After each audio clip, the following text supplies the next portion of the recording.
लेकिन वो तो पार्टी इकट्ठी हो रही है, तो होती रहे, इसीलिए मेरा दावा मजबूत बन रहा है। जब वो कमज़ोर महसूस हो रहे हैं तभी ढूंढ रहे हैं इधर से उधर से कैसे रोकें।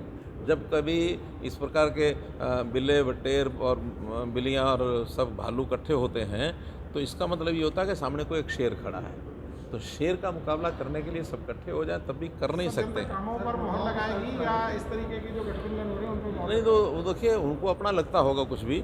गठबंधन अगर किसी विचारधारा को लेकर किसी पवित्र टारगेट लक्ष्य को लेकर के किया जाए तो कोई दिक्कत नहीं होती है, लेकिन अगर नेगेटिव भाव से अगर गठबंधन किया जाता है तो वो गलत ही गलत है। उनका गठबंधन हुआ किस बात के लिए कि मोदी हटाओ, लेकिन अगर कोई अच्छे काम करने के लिए गठबंधन बनता है तो दिक्कत नहीं है। गठबंधन तो अगर हमारा भी एनडीए का गठबंधन है, ऐसा नहीं कि नहीं है, गठबंधन को परहेज नहीं करते हैं, तो इसलिए गठबंधन किस उद्देश्य को लेकर किया जा रहा है आज तो उनको आपस में क्लैरिटी नहीं है, और क्लैरिटी नहीं है तो इकट्ठे हो जाते हैं मोदी हटाओ मोदी भगाओ, ये गठबंधन नहीं चलेगा।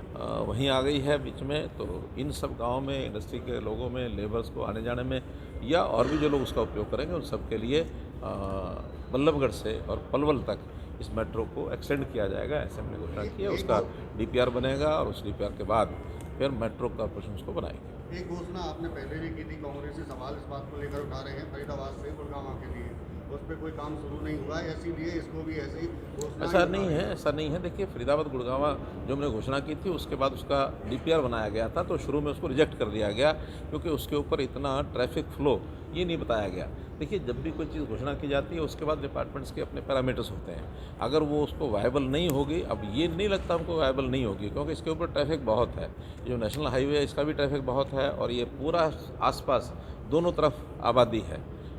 लेकिन फरीदाबाद गुड़गांव ऐसा विषय नहीं है, उसके दोनों तरफ आबादी नहीं है, बीच में जो पैसेंजर्स का ट्रैफिक है वो मिलने की संभावना नहीं है। उनका कहना है कि दिल्ली और फरीदाबाद का जो उस समय सर्वे हुआ था, दिल्ली नहीं गुड़गांव और फरीदाबाद का जो परस्पर ट्रैफिक का आदान प्रदान है वो किसी मेट्रो के लिए उतना ज़्यादा नहीं बनेगा, इस कारण से रिजेक्ट हुई थी। फिर से डीपीआर बनी है और अब उसकी संभावना ये है कि वो ट्रैफिक के लिए उसको उपयुक्त माना जा रहा है कि अब वो ट्रैफिक पूरा मिलेगा उनको, इसलिए दोबारा से ये डीपीआर तो बनती रहेगी, जब तक ट्रैफिक नहीं मिलेगा तब तक बनती रहेगी। बीजेपी के खिलाफ तमाम पार्टियां इकट्ठी हो रही हैं और आप दावा करें तीसरी बार केंद्र में प्रदेश में आएंगे। ये तो हम दावा नहीं करें क्या, आपका क्या कहना है?